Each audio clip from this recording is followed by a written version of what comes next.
The Metis Tech Show.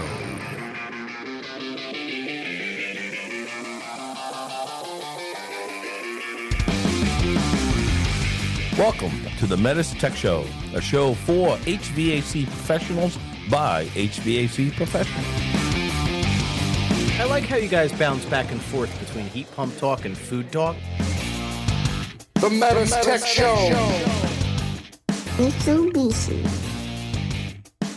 All right, we're back after a 2-week vacation, holiday vacation. Paul, what did you cook during your holiday? Oh, for Christmas dinner, I had one of my mother-in-laws over and my 2 brother-in-laws, and I made just a lasagna and some meatballs and some garlic bread, and that was my lasagna. Very meaty, but very heavy, very good. I just ate the last of it last night. It was in the freezer. But then my wife for Christmas got me an Instant Pot, and I have not cooked on the stove since I've got it. I've made so many meals in it. It's, Ed Blair, if he was here, would say it changed my life, right? But it really did. The Instant Pot. Instant Pot. I mean, I made last night, there was a bunch of things. I made fettuccine Alfredo and some short ribs and chicken thighs and some white chicken chili. But last night, I took some baby back ribs and, I gave it a good rub, the dry rub, and I put it in the Instant Pot and like 35 minutes. And it's done. Instead of cooking it low and slow, because I don't have a smoker. So my other option is to just... They looked like the picture you sent me, they looked like they were smoked. It was kind delicious. of creepy. Right. It was weird. Well, I don't have a smoker, but, if you do them in an oven, it's low and slow. It's 3 hours, 2.5, 3 hours. So 35 minutes, it was done. I took them out. I put them in the broiler for like 5 minutes or less. Crisp them up. Took them out. They were awesome. Yeah, I kind of went looking at Instant Pots yesterday on the internet, and they had a few different recipes, and I sent you a couple of them. Yeah. They had tonkatsu ramen done in the Instapot. That looked pretty good. I saw that. And what else did I send you? Birria. Here we go again. Yes. Birria tacos. But those weren't in the Instant Pot. That was on a griddle. Well, you put the tacos on the griddle, but the Right. stewed meat and the peppers and all yeah. that inside the Instapot, it's genius. So an Instant Pot is just a pressure cooker on steroids. When I was a kid, every meal, my mother, I'm youngest of 5 boys, so my mother would come home, she'd work all day, and every dish started off with sauteed onions and olive oil and garlic, and then the pressure cooker, she'd throw that on there, and you'd hear that steam. Yeah, Saturday morning, Sunday morning, you're trying to sleep. And that was every night. That was every night. So this is just a pressure cooker is all it is. And we all know the concept, or we should know why a pressure cooker cooks faster. But I was so floored by this Instant Pot. I started looking up recipes, and I am serious. I'm not joking. Since Christmas night dinner, because I had my wife's family was over for lunch on Christmas Day, but that night I used the Instant Pot, and I have not cooked on the stovetop since. Every meal has been in the Instant Pot, and it's like it cuts down. Like I made a white chicken chili. You're talking, you got that done in like 7 minutes or something like that, whatever it was. So it's called an Instant Pot. I keep calling it an Insta. Me too. Pot, I think it's Intella heat. But look, let me give you another example, right? I made fettuccine Alfredo, right? So everything goes in the pot, including the pasta, the dry pasta. You put it in, you put the lid on, and everything, it's done. You take it off, and it's done. You don't have to boil the pasta ahead of time. It was just... And the pasta's not all mushy. The pasta is beautiful. You put the heavy cream in there and everything else, and it was the garlic and the cheese. And I have to try it. The only thing you put in afterwards is because shrimp cooks fast. The shrimp goes in last. Like just raw frozen shrimp goes in last, and just the heat that's left over will cook it in seconds. But I'm telling you, it's the best thing. That was really good. Yeah. I've used it before. I used it to say it was like a crock pot, but it cuts down on the time. Like anything you can make in a crock pot, you can make in this Instant Pot. It's Correct. just like a third to a sixth of the time it takes. Probably less than that. It's a fraction. Yeah. So, Bryn, what did you make during the holidays? I lucked out. I didn't have to make anything, but I got to try this stuff. I don't know if you've ever heard of Christmas crack. Have you heard of it? Yes. Okay. Yeah. Yep. It was new to me. So when I was told it was Christmas crack, I'm like, what am I about to eat? Yeah, the correct. It's Christmas cracker. Yeah, okay. That makes more sense. Yeah. That's a nice way of saying it. I haven't had any yet, but my son told me about it. It's like toffee on the bottom. Yep. And there's saltines or something, sort of cracker on the bottom. Yeah. And then it's just chocolate and like all these different toppings. There was peanut butter cups So on it. And everything. I've made So it two good. different ways. I've done it with regular sugar, Yeah. and that's really good. And I've also done it with brown sugar. Now, when you do it with the brown sugar, and that's when it comes out like the toffee. It tastes like a Heath bar. Yeah. In that saltine cracker with the chocolate on top, and then I put ground walnuts on top of it or something. That's awesome. Yeah, it was really good. I haven't First time eaten trying anything it. yet today. This was a mistake. What's that? I haven't eaten anything yet today. This was a mistake You're starting. fasting, right? Yeah, intermittent fasting. I started that on January 2nd. Nice. So my window, I got like a 6-hour window. But I wasn't hungry until So we you haven't started eaten talking since about January 2nd? it. Yes, that's right. Okay. Must be hungry. He'll eat for 6 hours eventually. Yeah. So I usually for every year I do prime rib, but the kids are always like, it's like hit or miss with them. They're like, oh, Dad, it's a little bloody. Or, I don't really want it. And it's an expensive cut of meat to be just letting it go to waste. So this year I did chicken wings. I got I think 60 chicken wings, drums and flats, and I just spread them across different foil pans. And I ordered different sauces from Amazon. So I got garlic parmesan. I got a barbecue sauce called Cherry Bomb. Scott, you would appreciate this. The great sauce. Had a little bite to it. What else did I do? I did Asian Thai. And then I did something else. I forgot what it was, but it was great. It was 4 pans of chicken wings. Nice and simple. Just ate those. Yep. And yeah. What'd you do, Scott? For Christmas, we always do it every year. We did honey baked ham. Can't go We just wrong. like the flavor of it. Yeah. Also another dish. My mom used to cook this all the time. So it's ribs, but it's ribs in the oven. And I know for you guys listening, for me, always barbecue. But what my mom does in the oven, she found this recipe from a magazine. I'm talking from probably late 80s, early 90s, and you just cook it in the oven for whatever 2 hours. Fat side up, put it on a dripping pan, and then put foil over it. Let it cook for like 2 hours. Take it out, and then make the sauce. And the sauce is just like it's ketchup, orange juice concentrate. Remember back in the day, we used to, I swear they don't sell these anymore. I had to find it in the freezer, deep in the one little section of freezer section for what it was. Maple syrup and a couple other ingredients. You boil it, and then you put it over the ribs, and you put it in boiler for about 15 minutes, and the ribs come out. Like, it's a memory of mine that I make it always at the holidays, and That it's always sounds a amazing. fancy. Yeah, that sounds wicked good. Yeah. Yeah, for New Year's, I ended up doing sliders. So I kept it simple this year. Oh. New Year's, I got the Hawaiian rolls, a big 24-pack of Hawaiian rolls.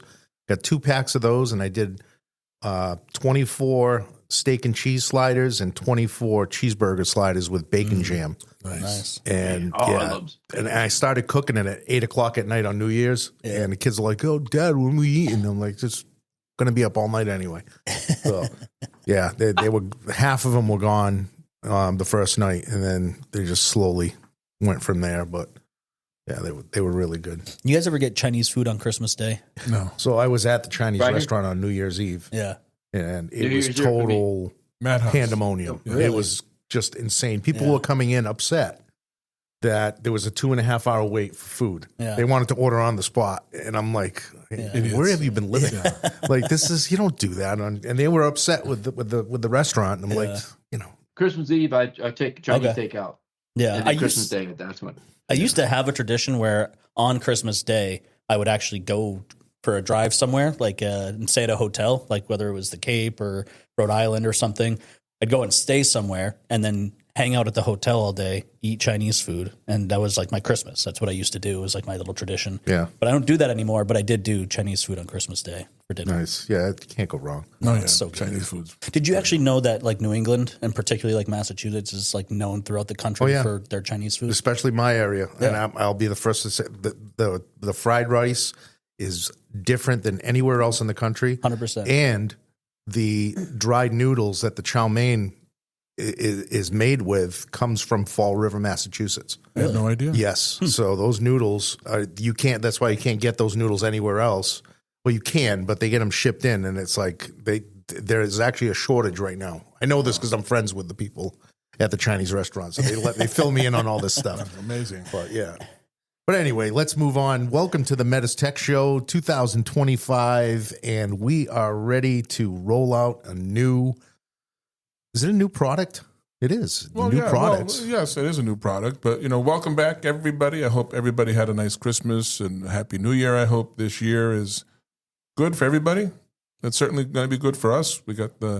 Everybody's got a new product coming out this year because of the A2L transition. Yep. Yeah. Right, and that's what we're going to talk about. We thought we'd start off the year, and just to prepare you, this is going to be a two-parter because there's a lot we want to get through, and we don't want to squeeze it in and make it a very long show. So today we're going to talk a little bit about the transition, and then next week we'll have another one. We'll talk about the part two of it, and so we'll see where we go. Yeah. Now, Scott, and I feel bad. Bryn and I were talking about this earlier. Well, I don't really feel bad, but I should. Scott was tasked. Actually, he volunteered. I'm pretty sure to take the lead. Scott, so Scott's joining us remotely. And I can see his face, but let's just assume that he volunteered for lack of any evidence. He was to the contrary. voluntold. Yes. Okay.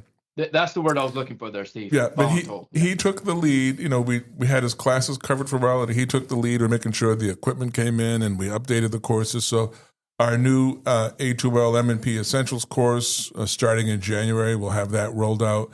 Some of our distributors are going to use up their old books for the old course. Yep. So the first class of the year may be the old class, but after that, it's going to be the A2L. So by the time anybody hears this, it'll probably be all A2L training. But Scott did a great job, and I just want to congratulate him and say, Scott, thank you from the bottom of my heart on behalf of the whole company. Without you leading this effort, it wouldn't have gone as smooth. Right. As it And there was did. a lot of behind the scenes stuff that Scott was doing with manuals, basically just reading all of the manuals for every indoor unit, every outdoor unit, and just scouring everything. Right, Scott? Yeah. Yeah. So And it's just You tired? Are you exhausted? yeah. Well, it's over. The Just worst say is I- over. Yeah. So I've anyway, read a lot of manuals to this Yeah. point, but yes. so needless to say, Scott is our go-to guy for anything A2L on the M&P series equipment. So that's why we have him on for a lot of reasons, but specifically for this one, that's why we got him on right now. So Scott, you ready? Sure. That doesn't, you need to sound more convincing. Yeah. All right. So let's talk about the M&P equipment and the whole A2L transition. So we've decided that we're going to use R454B. Right. So tell us a little bit about that. Well, for those that a lot of fans on there, I know we listened that we did do a podcast with Don Gillis. Yes, right? And great we podcast. discussed, yes, with our R454B. Right, as we all know that we were had 410A transition to R454B, and what's in R454B? Those on the call, or hopefully we're getting more familiar with it. It's R32 and R1234YF. Correct. Right. Now, let's talk pressures. Right. So so you guys can help me out more on this than I can, because I'm more into this transition. You guys are more from the R22 days to 410A. Right. So if I'm not mistaken, 22 is lower pressure. Right. Much lower it's not- pressure. Yeah. Yeah. And so that transition was a big deal. right. Correct? And on the Don Gillis podcast, I said that this transition is nothing. The R22 transition to 410A was a bigger deal for contractors than I think this one is. Yeah. Because the pressure's virtually the same. Yes, and that's what exactly I was going to go into, because our pressures, right? So if you kind of just make it in simple terms, you got 70-degree ambient, right? So 410A is roughly going to be 202 psi, and R454B is going to be roughly 191 psi. Yeah. So real close. Yeah. Real close, yes, right? Well, the big thing is why for the transition, right? For the GWP. So those are not to know what GWP, global warming potential. That number has to be below roughly 700 or below, and 410 is around 1890 GWP, and then R454B GWP is around 466. So that definitely keeps that below that mark. So it's better for the environment. And believe it or not, this refrigerant's actually it's a little bit slightly more efficient than 410A. That's good. All right. Now, you said that the a 454B is a mixture of R32 and 1234YF, but R32 was also in 410A. So that part was staying the same. The 410A was R32 and R125. So that 125 is a flame retardant.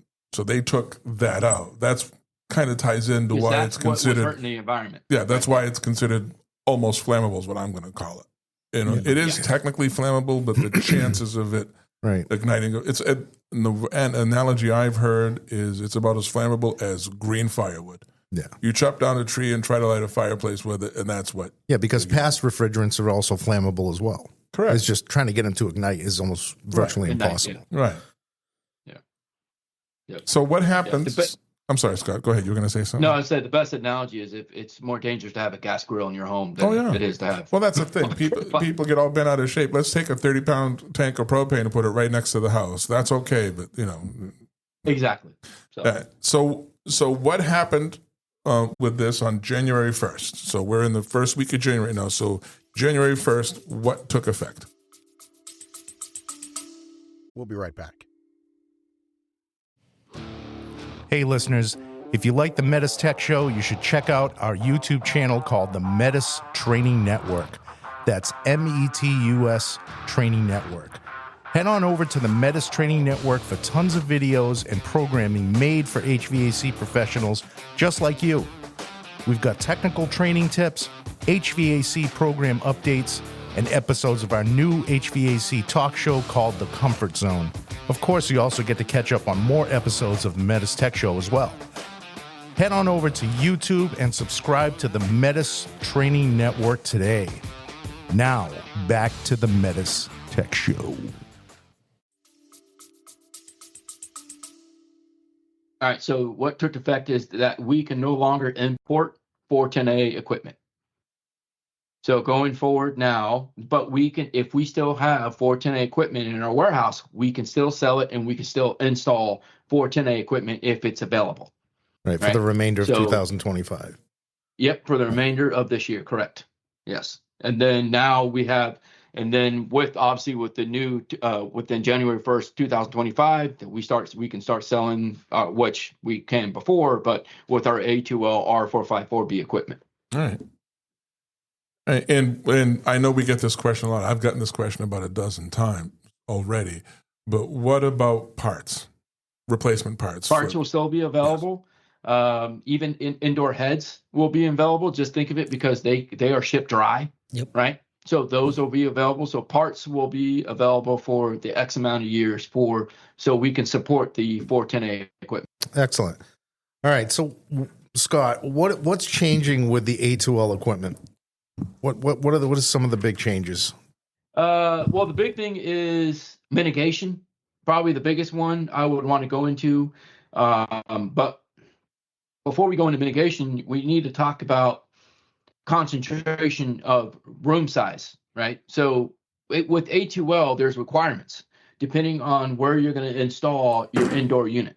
And that is all depending on how large or how big your square footage of that space is. What has been mandated is if there was a leak in that system, when we say a leak, we're talking worst case scenario, right? So you have a 1-to-1 system and there's a leak at the head, and theoretically all that refrigerant were to dump into that space. What would be the minimum requirement for that space for that indoor unit to be installed? Right. So you have a square footage and you have your total refrigerant charge. And we have a chart in all of our manuals, the install and service manual. They both have them for every single head and For our manuals, it's going to be indoor heads and or outdoor units as well. So every manual is going to have this chart. And this chart is basically a minimum area. So if you have hypothetically a wall mount installed in a 10 by 10 space, which is roughly 100 square foot space, they're going to look up what your basically the charge is maximum for that particular space. It could be, 2.5 pounds. That's the total charge you can have for a 10 by 10 room or less. If you meet that, you're good to go. They're telling me that at 2.5 pounds, if that refrigerant were to release into that space, that is acceptable. But going above that amount, then that's when there's going to be some issues. And this is an industry standard. This is not just Mitsubishi. This is not industry just us. standard. This is an industry standard, correct? Yeah. And that's something that I think, we'll focus on that a lot more in the second podcast. We'll talk about all the mitigation strategies and, Yes. what's actually going on. But some other things that, like, just as far as updates go, with it being A2L equipment, what we'll find now with our indoor units and our outdoor units is they're going to have new tags on them that signify that they're A2L equipment. That's a big one. The snap tags. Yep. They'll have the stickers and also these snap tags, which is really just like a red indicator. Sometimes it's tape. It could be like a cap or something, but it's to indicate that it is a slightly flammable piece of equipment as far as the refrigerant inside of it goes. All of our indoor units now are going to have minimum height requirements listed right on that sticker as well. So instead of having to refer to the install manual for installation clearances and minimum heights, that's going to be put right on the unit, which is nice. So there's a lot of additional features as well when it comes to the A2L. Not only did we do things to, take care of the safety side of A2L, but we also took the opportunity to add some features that are pretty cool. Yeah. We brought in a new controller. We put the Kumo adapter, our wireless interface. We put that into most of our M series units right from the factory. It's built in now. Yeah. So built in. there are a couple wall mounts that don't come with it, but most of our wall mounts and our floor mounts and one-way cassettes are going to have that built-in Kumo. So we're going straight from, installation. We can hook up to Kumo, which is going to be Mitsubishi Comfort app very, very shortly. So that's great. Now we don't have to deal with buying a separate module and doing it that way. Yeah, and our new PAR 42 MA controller is going to be pretty big for the 454B refrigerant because it has a built-in audible alarm now. Yes. Right. And it's not, just to go on to that, it's not a requirement to have that. Right. So you can still use a PAR 41, what we have today, just the PAR 42 as an audible 65 decibel audible alarm for that controller. And then also with that controller, you have what we call supervisor mode. And all that supervisor mode is just it's not a controller that you can turn on and off the equipment. It's just to supervise the entire system. And if their alarm were to go off on one of the heads, that controller will tell you what indoor head is going off in an alarm. It's just looking over the system. That's all it is. Yep. So you said PAR 42, right? Right. That's interesting because when I started here, it was the PAR 21, and we had the PAR 21. It had been around for a long time before that. So, 12 or 13 years I've been here, we went from 21 to 42. I think that's. Yeah, we're going to talk about this more as we go along in the podcast and into part 2.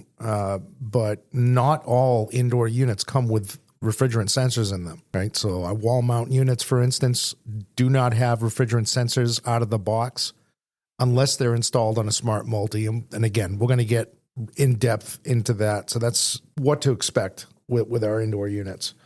So I just want to make a point, and correct me if I'm wrong, but other than some sensors and other than mitigation, as far as installing an A2L piece of equipment versus a 410A piece of equipment, nothing really changes. No, not much. There are a few different things like there's going to be some line lengths that are going to change. Minimum line lengths change a little bit. Here's everyone's favorite thing about this new when we transition over, right here.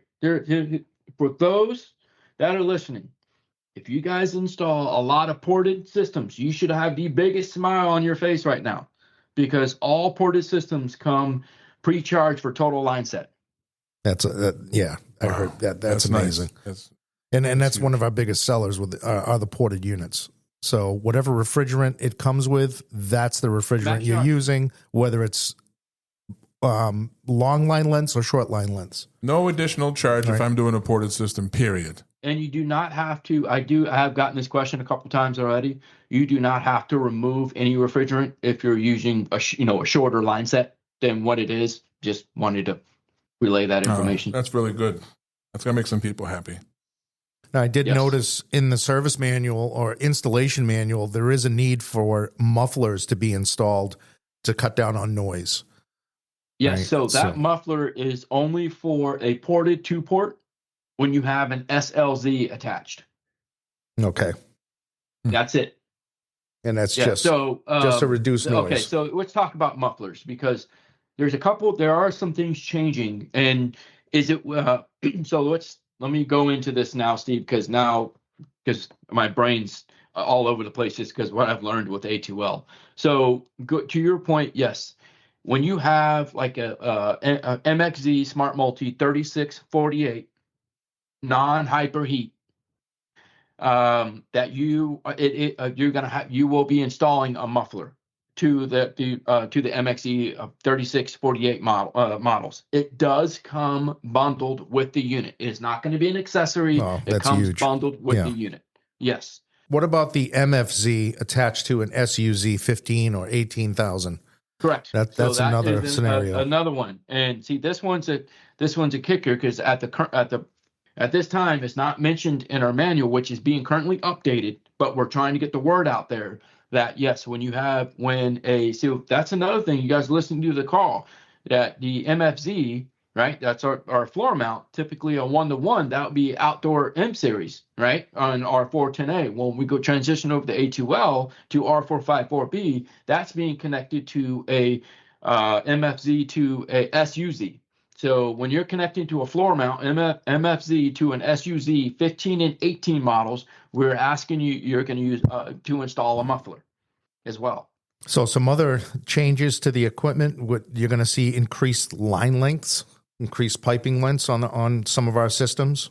So that maximum piping length that you could have been 65 feet in the past, maybe 100 feet on some models now. And always refer to your manual for that information. Yeah, like for instance, our current one, our deluxe model that we have today, our FS is now called our FX when we transition over. Sumo, right? What's that? Yeah, Sumo, right? Before we go in and talk to Sumo though, our FS, you only went up to 18,000 BTU. When we go to the FX, you get up to the largest unit is now going to be a 24 model. And the pre-charge on the FS was you would have to add additional refrigerant after 25 feet. Mm-hmm. On the FX, you add a refrigerant after 50 feet, not 25. So there's little caveats like that are changing when we do when the transition takes place and all that. So I think the important thing here, if I'm a contractor in the van listening to this, RTFM. Yes, read the fantastic manual. I think that is key here. Yeah, don't assume that everything is still the same as far as pipe lengths. Do not assume that everything's the same. There's a lot of similarities to 410A to R454B equipment, absolutely, but there's some little caveats on there that do change. So you have to make sure that we catch them. So the practices, your install practices pretty much are not going to change, but there's some little things. So we are working right now. I just want to let everybody know we're working on some e-learning right now that's going to cover some of these. So when you go to the training site, you'll be able to take some e-learning. That'll probably be out in another month or so, give or take. But we're going to cover all these things in great detail for those who want to know. And as I mentioned, our new training, our new M&P Essentials classes, they're ready to go right now. And most people will be doing those in the next 30 days or so. Yeah, I was just going to say RTFM is big, but come to class too. Yeah. Because the book alone, right? Like we obviously, our trainers are great. We do a good job. But you're obviously not going to remember everything in class. But the book that you leave with has a lot of things that you can take away from this kind of stuff. So it's really important to continue to educate yourself too. Now back to the overall pipe lengths that have changed. Another one that changed is the Smart Multi. no more 984 feet overall. All smart multi units are going to be at 492 feet. Is that correct, Scott? Yes. All right. Yeah. Which, in reality, 492 feet still a lot. Yeah. I mean, my opinion for that, but Yeah. I just want to throw it out there. Yeah. Yeah. Some other cool things too is with the smart multi in particular is they updated the control board. So for folks that do both residential and commercial, or our city multi and our MNP, the smart multi outdoor unit control board is very similar now to our city multi boards. So the dip switch layout is very similar. We added the USB port like we have on the city multi. That's on our smart multi now, so we can actually obtain maintenance tool data from a smart multi using a USB drive now. So you get great. 2 weeks of data for that, Brent. Yeah, yep. So you can get 2 weeks of maintenance tool data right from the smart multi now. So a lot of the functionality and some of the cool features that we had on the city multi side, we brought over onto the MNP with the smart multi, which is really cool. Nice. And no more remembering 2 different dip switches, right? When we used to look at live data with the smart multi, it was SW1. With city multi, it was SW4. Now it's all SW4. All SW4. So when you're looking at the dip switch layout on the board, it's SW4, 5, and 6 now. Yep. Just like And just 7. like city multi. Yep. Yep, it's the same thing. If you want to, Steve, like for setting function settings on the smart on the city multi, you have to 6-10 to activate. It's the same thing on the smart multi. Oh, that's awesome. Yeah. So they kind of unified all that stuff, which is nice. It's my favorite change is, and this has caused numerous problems and having area service managers have to go out and correct it. But the addressing dials on the outdoor unit previously on the circuit board would be marked first digit, second digit. Yes. Now they're marked tens digit, ones digit, which is going to change the unit, change everything, right? The unit would get addressed at 15. Yeah. It was misinterpreted, and now that's been fixed. So thank God. So one thing I noticed, and I don't know much about it, but there's something called a self-clean mode. What is that? Yes. What is that, Scotty? Okay. So self-clean, it's kind of the best way to got to go into the self-clean operation is where, so on the handheld remote for wall mounts, right? There's an actual button on the actual remote itself says self-clean. You activate it so those are listening, right? To activate it, all you have to do is hit the self-clean button. You do not hit it, every time you want self-clean. Just once you hit it once, it's pretty much, it's activated. What happens is it runs the fan for roughly 40 minutes after a cooling or a dry mode call that lasts for more than 3 minutes. What are we doing with it? It helps keeps the moisture accumulating on the fins. So it's making sure that coil, the fins on that coil, are totally dry. It's dry. Yeah, which is good. Which is a good thing. Yes. So we got to look at it as a mode. So once you activate it, it's going to stay in that mode and dry the coil off when it needs to. Correct. And you can. So the system has to run for at least 3 minutes for clean mode to be activated. I have a self-cleaning house, just so you guys know. I don't know if I'm the only one, but I make a mess in the kitchen, right? And I leave it. I wake up in the morning and it's clean, and I might be chosen, by some magic power out there, but it's every time. I think you're the only male on the planet that got away with buying his wife a mop. I got for her Christmas. And yes, that is absolutely true. Listen, I'm going to tell you something. Your wife, I guarantee you, Scott, what you got for your wife for Christmas 3 or 4 years ago, she does not remember. But I guarantee you, 10 years from now, my wife's going to remember the Christmas of 2024, she got a mop. Yeah, I'll agree with that. Yeah, because she wants to hit you with the mop. That's why. Yeah. Anyway, yes, self-clean mode is not a button you press on the remote that makes somebody go and clean your house. It's going to keep the coil dry. Yep. That's what it's doing. Hopefully it prevents those stinky sock calls. I used to get a lot of those.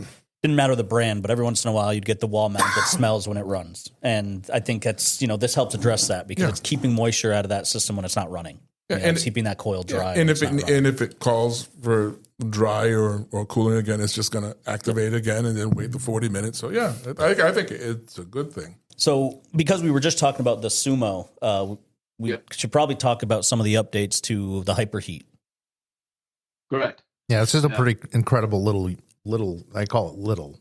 Well, it's a small system, but now it's going up to 24,000 BTUs, which is huge. But now wait a minute. Everything Is the Sumo just a hyperheat system? Is that it? Yeah. Okay. Correct. Yeah. Good. The people should know. It's another name for hyperheat for the Sumo, because we have two, right? We have three type of hyperheats. We just have hyperheat plus, and then Sumo. Okay. Yep.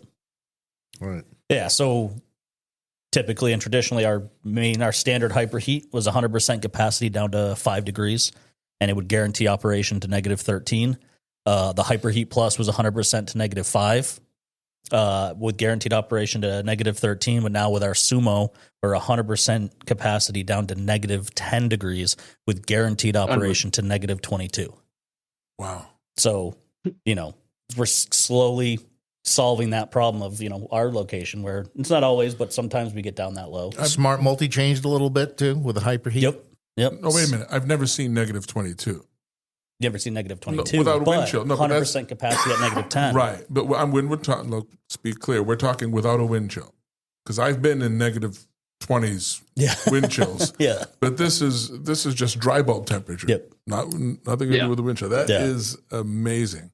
And if it gets to -22, where you are dry bulb without the wind chill, you really should consider moving. Yeah. Well, here's the thing: is I think it was two or three Februarys ago. I was still in a van, and there was a negative. It was -11 degrees out. Yes. And I wasn't working. I wasn't on call, but I got called in because of how many units went down. Weren't heat pumps? They were, fossil fuel equipment. Now, just think about if they had a Sumo, something that's at 100% capacity still, that's able to heat the house. Now, I remember... Wouldn't feel as much of an emergency. I remember that was I think 2 years ago. And the reason I remember this is because I was in the hospital for 4 days that weekend. Really? Yeah, but we had the Women in HVAC podcast, and we had Cree Solis. I hope I'm pronouncing that right, Cree. Sorry if I'm not, but she owns a business here in the Boston area. And Boston Douglas. Right? Boston. And she wasn't the only one. We talked to a few contractors that week. They had nothing. They had no heat calls for any Mitsubishi equipment. Oh yeah, right. That week. Yep. I mean the no heat, and it happens to be all she does. But right. So people did not have Scott Libby. The same thing in Maine. He got no heat calls for those things. So these things are amazing. We just made it more amazing, I think. Yeah. Yep. But yeah, our smart multi hyperheats now are up to 48,000 BTUs anyway. 100% capacity down to -13. Wow. Which is also great. That's great. A big one. Now, the outdoor units also have something that's different. Yeah. Right? The fusible plugs. Let's talk about that. So a lot, I'm not going to say all units, because not all units come with it. Majority of our units, what we have is a fusible plug. So it just depends on what type of unit will dictate where that fusible plug is. Mm-hmm. What could be on the suction line, could be, it just depends on what where it's located, depending on what type of outdoor unit it is. But what I will tell you, what is nice across the board though, that that fusible plug, will break at 158 degrees. Yep. Yeah, so it's basically just like an inline safety, but correct. At 158 degrees, it breaks, but it breaks. It has to be replaced after you get to that 158 degrees. It's pretty simple, straightforward. And even the install manual will tell you how to swap out those fusible plugs. So that's the nice part. It might be the service manual, actually, but it does give you step-by-step guides on how to switch out that fusible plug. But it's just another one of those things that part of our transition and requirements are, making sure things don't get too hot. That's why we also have a thermal protector on the top of our compressor. So in case if that compressor shell temperature reaches a certain temperature, it's going to error out. Yeah. Okay. And we've always had protections anyway. Right. We have TH4, our compressor discharge. If that gets too high, we were going off on that high temp anyway. But this is an actual, essentially like a thermistor. Thermal, it's reading that temperature right on the shell, making sure if we get up above that 248, the unit actually goes off into error. Okay. So anything else that we need to know for this podcast? So before you answer that, Scotty or Bryn, because you guys have been, I know I mentioned Scott, but Bryn, you helped him out a lot on this too, so you deserve some credit yes, too. Yes, he did. Thank you. So is there anything else we should know? And also I want to talk about what are we going to talk about next week on part 2? So let's give people a little bit of highlight for that and anything else you need to know about this. Yeah. So, Scott, you want to take it?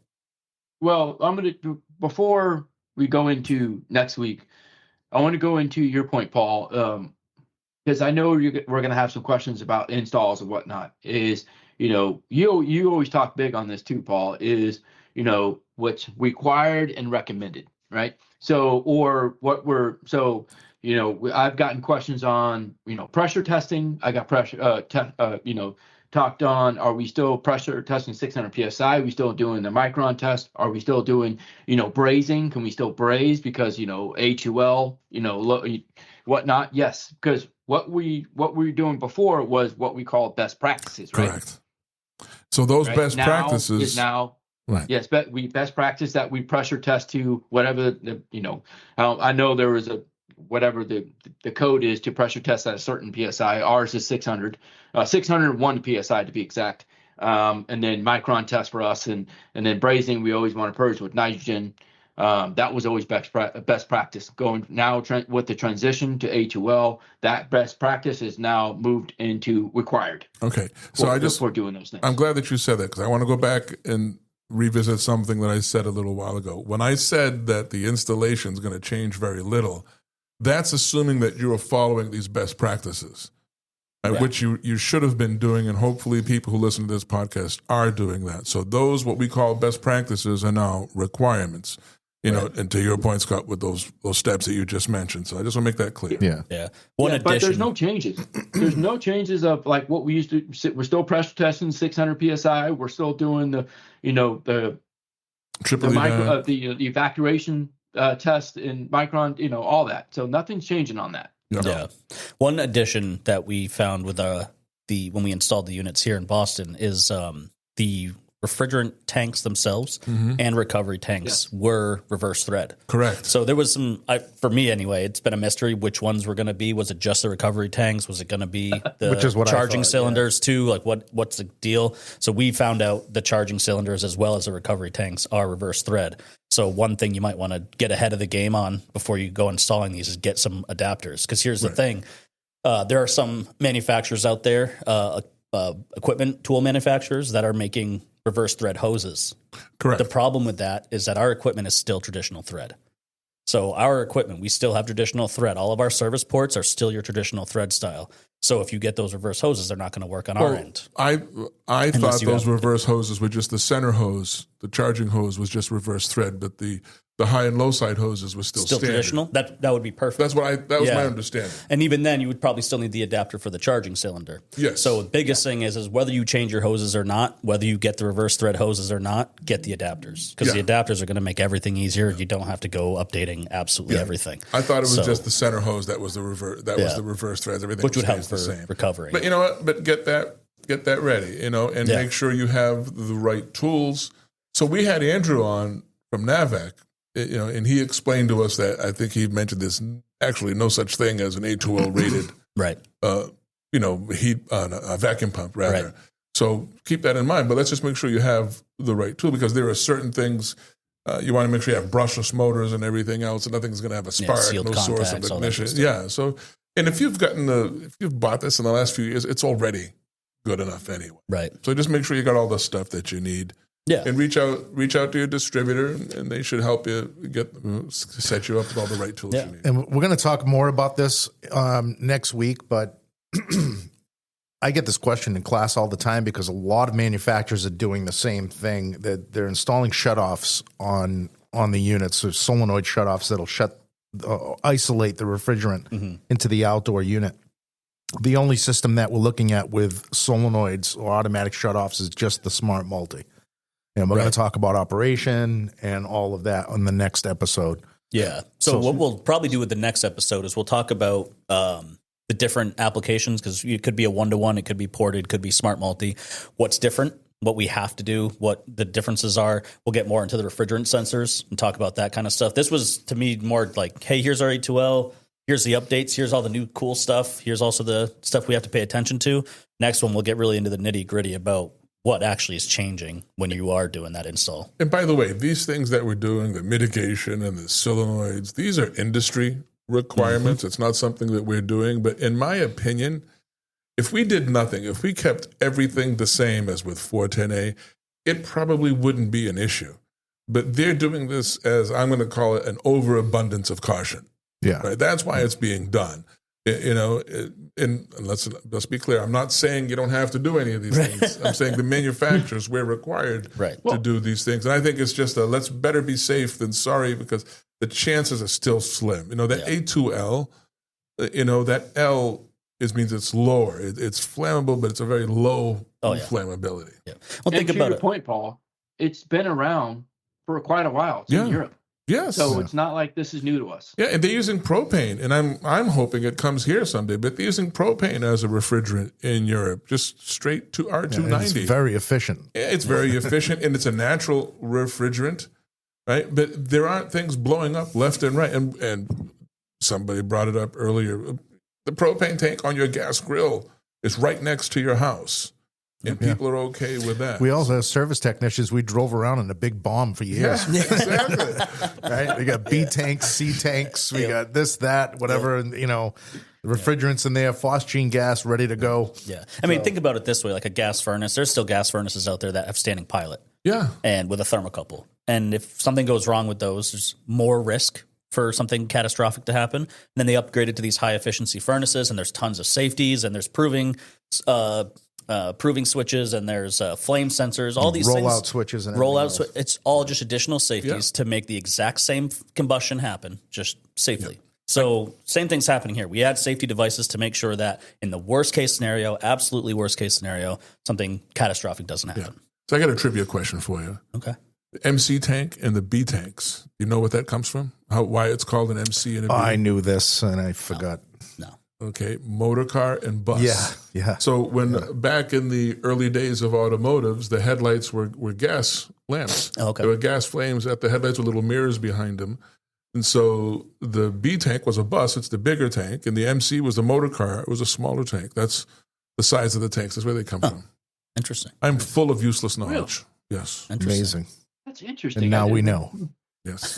And now you have the rest knowing's of the half the story. battle. I feel like I'm Paul Harvey. All right. Stay tuned next week. Come join us again next week and get part 2. All right, bye, everybody. Take care. See ya.